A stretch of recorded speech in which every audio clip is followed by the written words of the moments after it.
Salut à tous et bienvenue dans un nouvel épisode de Cohérence. Aujourd'hui, on va parler d'entraînement et on va parler de structure d'entraînement. Ça fait le lien avec l'épisode 81 que j'avais sorti il y a 2-3 semaines sur l'entraînement sur le bas du corps et sur mes 5 exercices favoris pour entraîner le bas du corps. On a parlé des exercices. Aujourd'hui, on va parler de structure de séance, de structure d'entraînement en fonction de vos objectifs. On y va, c'est parti, en piste.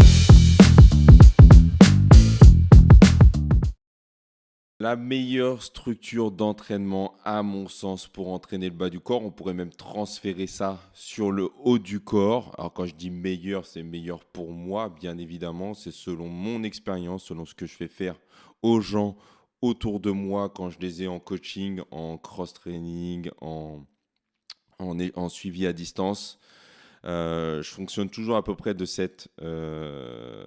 ce format-là, dans cette structure-là. Ça me permet un petit peu d'avoir des choses un peu préconçues dans ma tête. Je ne suis pas quelqu'un qui note beaucoup, je ne suis pas quelqu'un qui va enregistrer même pour moi, pour mes entraînements. Mais par contre, j'ai tout dans ma tête et je sais exactement où en sont mes élèves, où j'en suis moi pour mes entraînements personnels. Et j'arrive comme ça à ajuster les entraînements de chacun et chacune, tout en sachant que l'entraînement, mon métier à moi, le métier de coach, c'est avant tout et quotidiennement que de l'adaptation à plein de paramètres que parfois je maîtrise et parfois je ne maîtrise pas, qui vont me demander d'ajuster justement des éléments de la séance, que ce soit en termes d'intensité, en termes de volume, en termes même d'exercice parfois que je vais devoir changer parce que ça ne serait pas approprié à la forme du jour, au moment où on fait la séance. Et donc, cette adaptation, cette structure euh, que j'ai, qui est un peu modulable au fur et à mesure des séances, ne se conjugue pas, en tout cas pour moi, avec quelque chose de très quadrillé. Mais pour autant, j'ai quand même une base sur laquelle je m'appuie justement depuis des années et qui fonctionne très bien. Et je vais vous en parler justement aujourd'hui avec, encore une fois, le rapport avec le précédent épisode sur le numéro 81, l'épisode 81, où je parlais de mes 5 exercices indispensables et, pour le bas du corps. Et là, je vais illustrer ça avec des séances type. Première chose, encore une fois, à prendre en compte, c'est quel est mon objectif. Là, j'ai identifié euh, 3 objectifs principaux. La prise de force, la prise de muscle et le développement qu'on pourrait considérer hybride. On va toucher un peu à tout. Je vais plutôt me concentrer sur ce troisième point parce que les 2 autres points, finalement, vous allez voir, c'est quelques paramètres à changer, mais vous allez comprendre un peu l'idée de la chose. Alors, qu'est-ce que c'est la structure hybride? La structure hybride, en fait, ça viserait, donc là, je reste vraiment dans le cadre de la séance bas du corps. Cette structure hybride viserait à développer, on va dire, un peu toutes les caractéristiques toutes les composantes euh, de force et de potentiel, entre guillemets, athlétique de la partie basse de mon corps, de mes membres inférieurs. Et on pourra remonter un petit peu, parce que vous allez voir, on va parler de notion de gainage, même de mobilité, etc. Qu'est-ce que va composer cette structure hybride? Comme dans toute structure d'entraînement, à mon sens, bien pensée, l'idée c'est de faire en sorte de ne rien oublier, d'être le plus complet possible.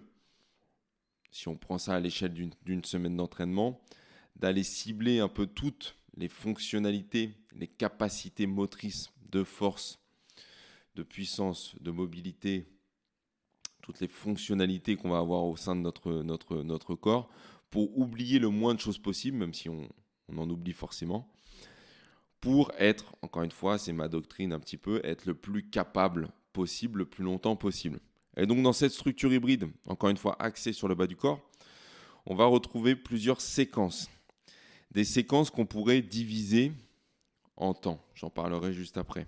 Et ça, j'ai J'avais trouvé ce principe d'entraînement très facilement applicable et très judicieux. Je l'avais,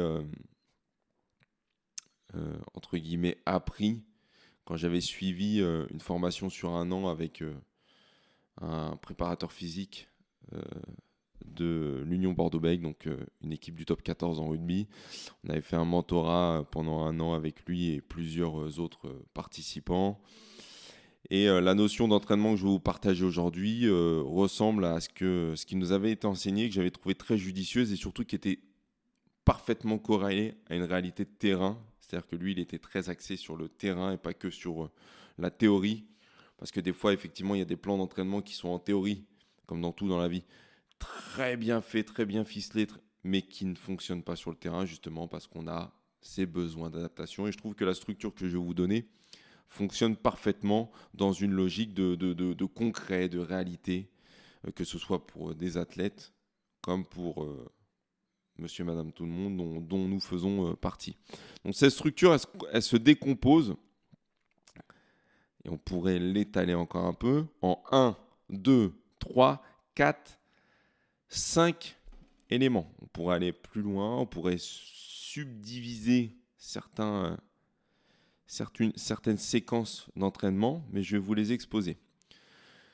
La première séquence d'entraînement que vous devriez faire, à mon sens, encore au regard de ce que je vois quotidiennement auprès de la plupart de mes élèves, qui sont majoritairement des élèves qui ont entre 35 et 50 ans et plus, c'est le travail d'étirement, de mobilité et de renforcement qu'on pourrait appeler conjonctif, des tissus conjonctifs, donc tout ce qui va être tendon, tout ce qui va composer un petit peu la finalité de notre muscle qui va venir se raccrocher à l'os, autour de l'articulation en gros.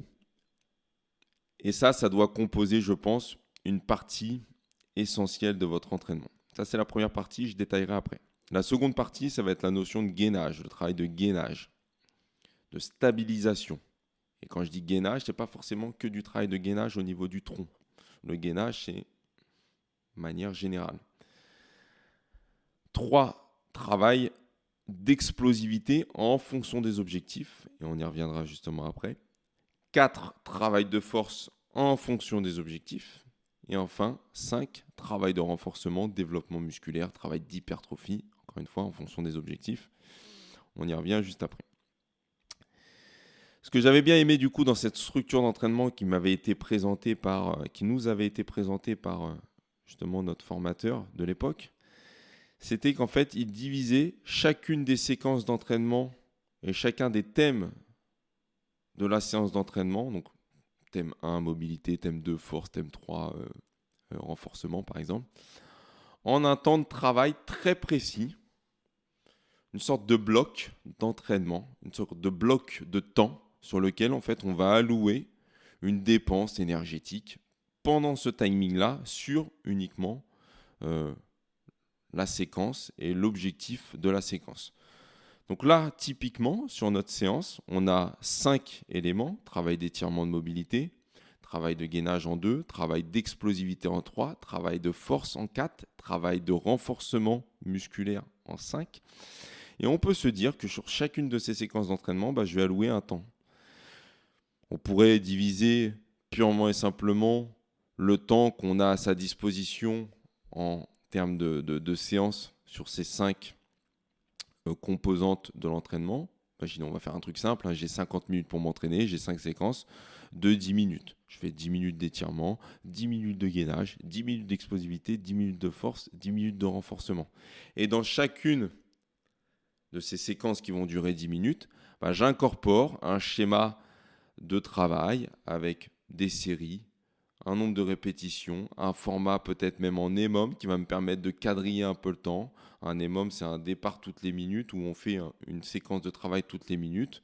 Bon, je ne vais pas rentrer dans trop de détails pour ne pas vous embourber l'esprit, mais en gros, inclure dans ces 10 minutes du travail. Donc ça peut être par exemple sur mon travail de gainage, j'ai 10 minutes de gainage à faire, comment je le dispose? Est-ce que je me dis, en 10 minutes, je fais un maximum de tours de, par exemple, 30 secondes de planche frontale, 30 secondes de gainage latéral, 30 secondes de gainage latéral.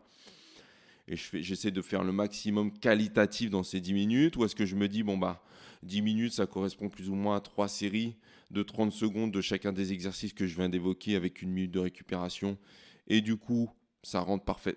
Chacun voit à sa convenance en fonction, encore une fois, de ses objectifs, mais ça permet vraiment de séquencer chacun des objectifs, des sous-objectifs en fait de sa séance dans, euh, dans le but de rendre cette séance la plus qualitative et la plus productive possible. Pareil, on n'est pas obligé de subdiviser comme ça le temps de séance en 5 time, 5 séquences parfaitement égales. On peut se dire, moi, le travail d'étirement de mobilité est tendineux, j'ai été doté par la nature de compétences, de souplesse et de mobilité extraordinaires, donc je vais peut-être passer un peu moins de temps. Par contre, en termes de force, ça coince un peu en ce moment, j'aimerais vraiment... Donc je vais rajouter peut-être...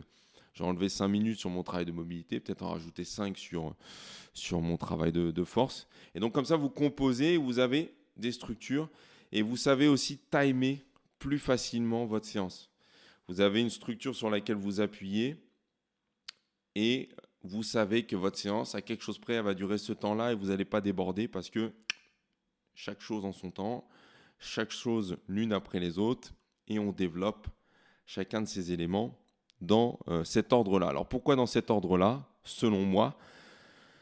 Tout d'abord, si on commence avec le travail d'étirement et de mobilité, c'est un travail dont on a besoin pour préparer un peu ses tissus, préparer un peu sa compliance à réaliser des mouvements avec une grande amplitude, avec de la force dans cette grande amplitude. Typiquement, quand on fait un squat et qu'on a été un peu raidi par sa journée où on est resté toute la journée assis, c'est bien de s'étirer un peu, c'est bien de faire de la mobilité, c'est bien de faire du renforcement tendineux pour garder ses capacités tendineuses et éviter de se faire des tendinites à répétition, en gros. Ça va nous permettre de gagner en capacité de mouvement, véritablement. Et souvent, je vois, il y a des gens qui m'ont dit, oui, j'ai vu des études qui disaient que quand on s'étire avant une séance, on perd tant de pourcentage de force. Tout ça, c'est un peu des conneries. C'est vrai pour les mecs qui sont déjà en haut du tableau. Pour la plupart des gens, je pense qu'il vaut mieux s'étirer que de ne pas le faire, et surtout avant la séance. D'accord ? Après la séance, ça peut être intéressant, quand on veut retrouver un peu sa...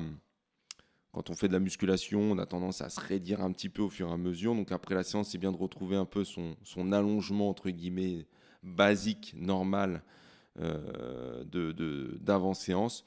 Mais vraiment, le travail d'étirement, de mobilité, chercher à gagner de l'amplitude. Alors la différence entre étirement et mobilité, je l'avais déjà dit, mais étirement, c'est du passif. La mobilité, c'est du contrôle actif de sa capacité de mouvement. En gros, si vous schématisez ça avec un cercle, plus votre cercle il est grand, plus vous avez de capacité de mouvement passive, comme ça qu'on a des gens qui sont hyper laxes.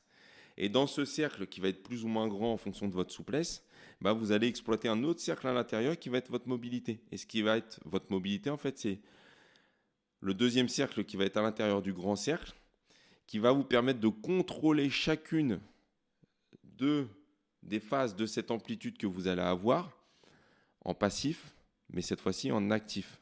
Par exemple, sur un squat, je peux être tout à fait capable de descendre en squat et de me laisser complètement écraser tout en bas, où j'ai une certaine souplesse, mais je peux être aussi tout à fait capable de ne pas contrôler du tout ma capacité à générer de la force dans cette amplitude-là.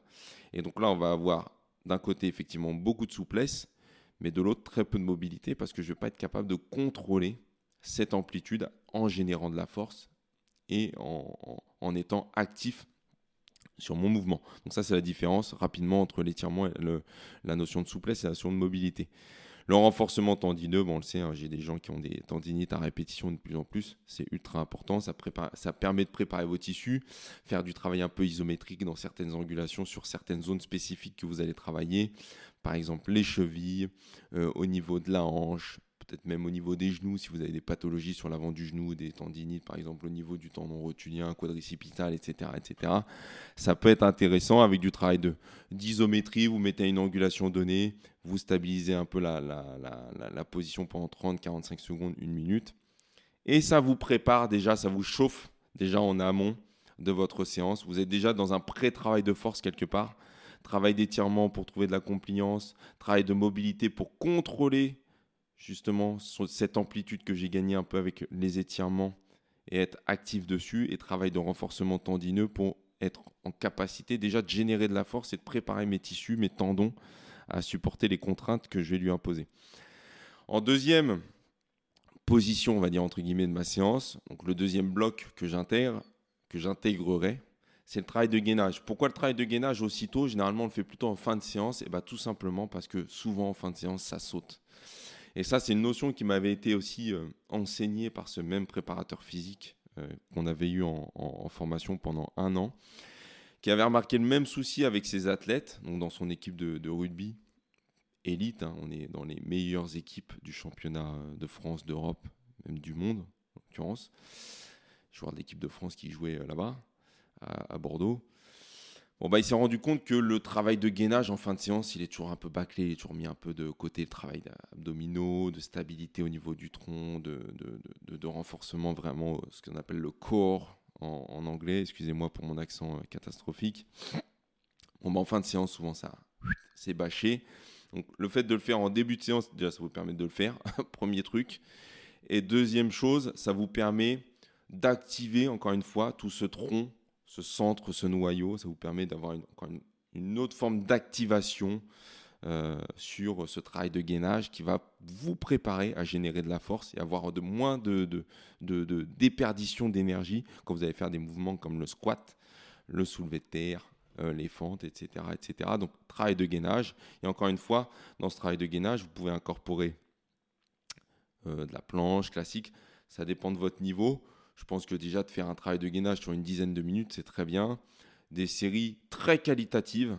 D'accord. Moi, souvent, je travaille en temps au niveau du gainage, sauf quand je fais du gainage dynamique, où là, je vais chercher en nombre de répétitions. Mais si vous voulez pas trop vous prendre la tête, faites en temps, 30, 45 secondes sur du statique. Et puis après, vous commencez à intégrer de la contrainte, donc avec des mouvements aléatoires, avec des élastiques. On peut être par exemple en planche statique au sol et lever un bras après l'autre sans que son bassin ne bouge. On peut être en gainage latéral et tirer sur un élastique ou envoyer une haltère légère au-dessus de sa tête en rotation. Plein de choses à faire. Si vous avez des questions, que vous voulez que je vous aiguille sur des notions de gainage et d'exercices que vous pourriez faire en fonction de vos objectifs, n'hésitez pas à me solliciter en commentaire. Troisième bloc, travail d'explosivité. Alors là, on rentre dans la spécificité de votre objectif dont je parlais en début d'épisode. Quel est votre objectif? Si votre objectif, c'est la force, la puissance, le transfert potentiel dans une discipline particulière, un autre sport, je pense que ça peut être intéressant de mettre de l'explosivité. Est-ce que c'est intéressant pour tout le monde? Je ne pense pas. Je pense qu'il y a des profils de personnes, même si c'est toujours intéressant de développer ses qualités de puissance, de bond, de saut, etc. Et que plus on peut le garder longtemps, ça mieux c'est. Moi, je le vois, il y a quand même des gens qui n'ont pas fait de sport depuis très très longtemps et rajouter des notions d'explosivité, de puissance, ce n'est pas forcément la priorité. En tout cas, ce n'est pas mon point de vue.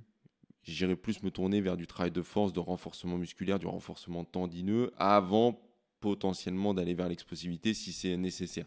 Mais si c'est votre objectif, alors il faut le mettre, et que c'est votre objectif presque principal, il faut le mettre en début de séance. Donc on est encore dans le début de séance.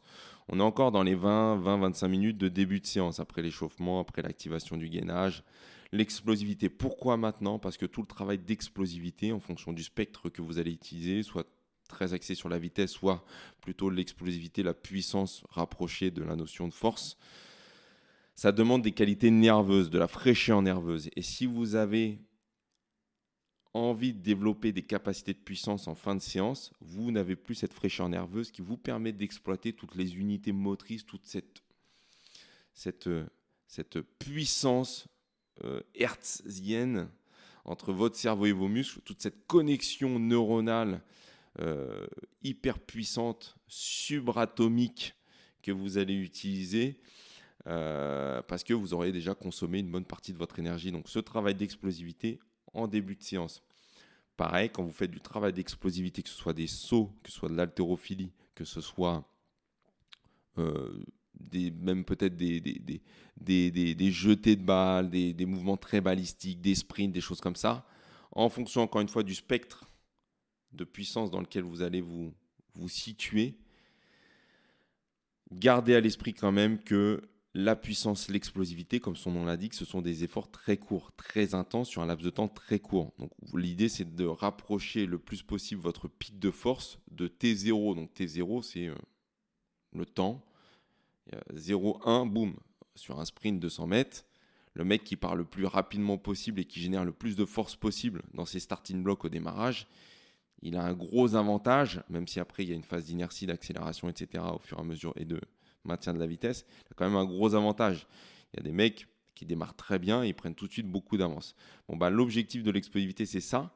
C'est rapprocher, avoir le maximum de force déployée possible sur un laps de temps le plus court possible. Et donc ça, on peut le faire que sur un schéma de répétition très court. Moi, un format que j'aime beaucoup utiliser, vous prenez un mouvement ou deux. Ça peut être par exemple des sauts sur une box couplé avec des swings ou un mouvement d'haltérophilie ou des bonds vers l'avant ou des projections de medicine ball. Moi, un format que j'aime bien utiliser, c'est un départ toutes les minutes. Donc, je démarre toutes les minutes, un chrono, bip, ça sonne, et je fais 1 à 3 répétitions de chacun des mouvements que je vous ai dit. Donc, ça peut être par exemple départ toutes les minutes, bip, ça sonne, 2 sauts sur box, boum, boum, maximum de puissance. Et tout de suite après, 2 projections de medicine ball le plus loin possible au niveau de la poitrine. Blam, blam. Et le temps qui me reste, je récupère. Il va me rester 45 secondes. Je récupère, ce qui me permet véritablement de reconstituer mes réserves de créatine phosphate, en gros, en partie, pas en totalité, en partie, attention aux puristes, pour régénérer derrière une autre série de travail sur la deuxième minute, bip, ça ressonne, et je renvoie les watts, etc., etc. On pourrait faire exactement la même chose en se disant, bon, bah, je fais que 5 séries, mais je vais démarrer toutes les 2 minutes cette fois-ci. Mais je vais générer beaucoup plus de puissance parce que je vais avoir plus de temps de récupération et je vais du coup, ma barre d'énergie va se remplir sur plus de temps et donc je vais pouvoir réexploiter. Encore une fois, ça dépend de la caractéristique de puissance que vous voulez développer. Est-ce que vous voulez être capable de relancer de la puissance régulièrement ou est-ce que vous voulez être capable de produire de la puissance de la manière la plus puissante et la plus explosive possible, en récupérer totalement pour relancer un maximum d'énergie, en récupérer. Voilà. Après, c'est des variantes d'entraînement, mais je pense que vous avez compris l'idée. Mais toujours est-il que ce que vous devez retenir, c'est que ce travail d'explosivité, si vous vous y intéressez et que c'est quelque chose de fondamental pour vous, mettez-le en début de séance parce que c'est là que vous allez avoir le plus de potentiel. Voilà. Vous pourrez toujours se dire, moi, je le mets en fin de séance et je travaille mon explosivité, ma capacité à rester explosif sous fatigue avec une barre d'énergie moindre, mais c'est un autre travail. On n'est plus dans un travail de développement, on est plutôt dans un travail de capacité à résister à un effort et à produire quelque part de l'énergie alors que ma jauge, elle est déjà bien entamée. C'est autre chose. Quatrième bloc, travail de force. Encore une fois, en fonction de vos objectifs. Vous êtes surstimulé là, vous avez un gainage d'enfer, super activé, vous avez envoyé les watts sur le système nerveux avec le travail d'explosivité. Normalement, là, votre cerveau, vous êtes d'enfer là pour exploiter la force. Encore une fois, en fonction du spectre de force que vous voulez utiliser, soit du sous-maximal, on dit généralement, je parle de la force max, on est généralement autour de 75% de son 1RM, donc de sa répétition maximale. Si par exemple au squat, votre répétition maximale est de 100 kg, vous faites une répétition, pas plus, bon, on commence à considérer que le travail de force max, entre guillemets, tourne autour de 75-80%. Donc en gros à 75-80 kg, vous êtes dans du travail de développement de force max. Ce travail de force, on pourrait considérer que c'est du 1 à 6 répétitions. Un peu plus, un peu moins. On n'est pas encore une fois sur des trucs... on ne fait pas de la force athlétique pour la plupart de ceux qui m'écoutent, donc on va s'épargner les trucs trop précis. Mais en gros, c'est ça. Ce travail de force, il est intéressant, encore une fois, en fonction de votre objectif. Est-ce que vous voulez gagner de la force sur votre squat? Est-ce que vous voulez gagner de la force sur votre soulevé de terre? Sur vos fentes, ça peut être intéressant aussi de travailler sa force sur les fentes. Faites de la force sur les gros mouvements, pas sur des mouvements isolés. Ça n'a pas trop de sens à mon avis. Il faut avoir des mouvements sur lesquels vous allez avoir beaucoup de sollicitations musculaires, articulaires, donc ce qu'on appelle les exercices polyarticulaires, donc le squat, le soulevé de terre, on pourrait considérer les fentes. On pourrait même considérer quelque part un peu le travail d'haltéro avec les semi-techniques, des mouvements de semi-techniques en haltéro, sur lesquels vous allez exploiter un maximum d'unités motrices, d'articulation, de muscles, pour générer de la force et travailler votre système nerveux, votre système musculaire en coordination et gagner en capacité justement de force. Donc pareil, ça c'est plutôt, encore une fois, en plutôt début de séance. On est encore dans les débuts de séance. Alors ça vous paraît long, mais une séance, ça peut durer parfois assez longtemps. Et encore une fois, ça dépend du temps que vous avez à disposition. Mais ce travail de force, il est essentiel aussi à mettre en amont. Après, on pourrait considérer que le travail d'explosivité, on n'en a pas spécialement besoin ou ce n'est pas quelque chose qui nous intéresse. Et tout de suite passer après le gainage au travail de force et allouer du coup beaucoup plus de temps au travail de force parce que c'est mon objectif principal. Encore une fois, ça dépend de votre objectif. Moi, ce que j'aime bien faire pour la force, schéma archi classique, mais que j'adore. Prenez le soulevé de terre ou le squat ou les deux, ce que je ne conseille pas forcément à la plupart des gens.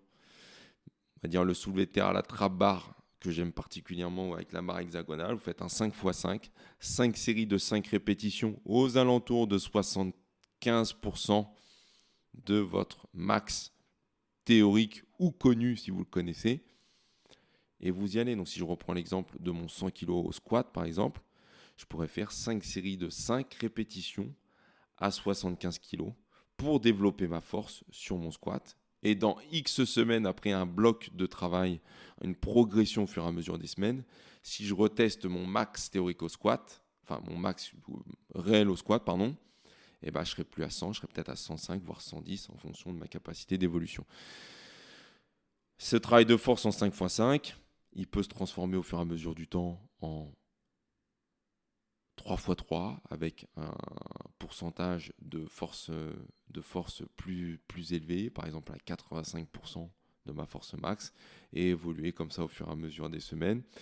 Comme je le disais la semaine précédente dans les FAQ, 5x5, c'est un format très générique, très connu qui fonctionne très bien, mais ça peut être aussi 4x5 ou 3x5 avec plus de récupération. N'oubliez pas que quand vous faites de la force, vous mobilisez énormément d'unités motrices, vous mobilisez énormément de ressources énergétiques. Et encore une fois, cette ressource énergétique qu'on appelle la créatine phosphate, que vous allez partiellement vider en fonction de vos capacités. Et donc, pour reconstituer cette capacité à régénérer de la force derrière, à utiliser ce substrat énergétique, cette voie énergétique, il faut un certain temps de récupération.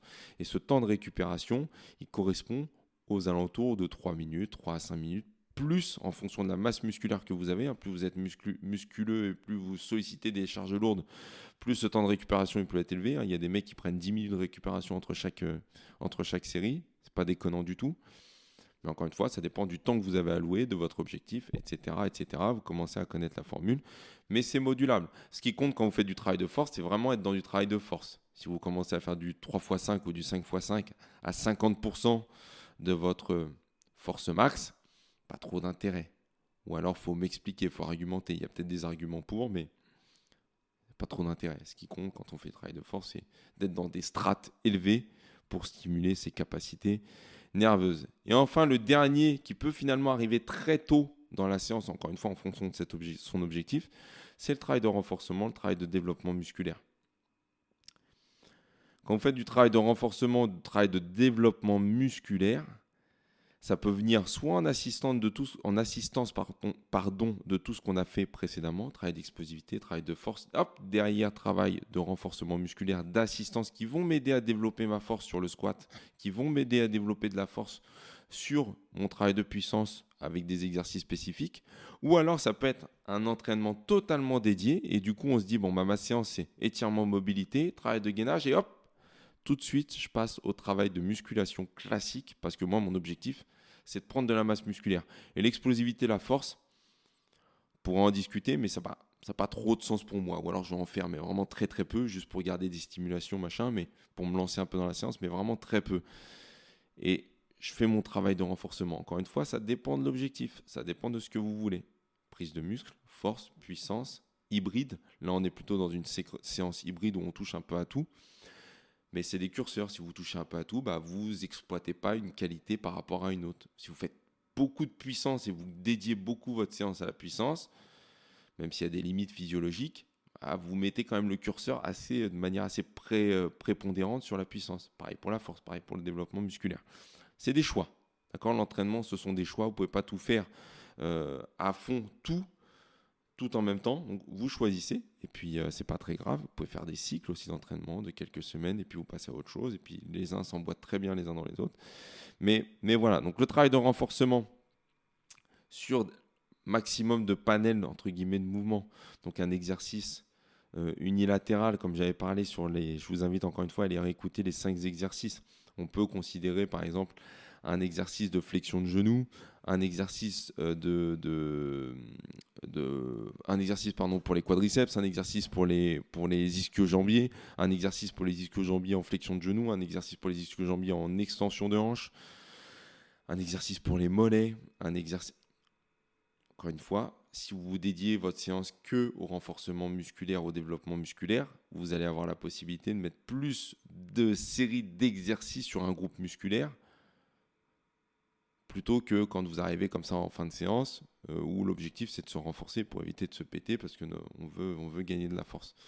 Donc ça pourrait être sur une séance hybride comme ça, j'ai fait travail d'explosivité, des sauts, travail de force, j'ai fait du soulevé de terre à la trabarre. Derrière, qu'est-ce qui me manque un peu pour être plus fort à la trabarre ? Je sens qu'au niveau du dos, je ne suis pas hyper fort. Je sens que mes ischios, ils sont un peu raides. Je manque un peu de force dans les ischios.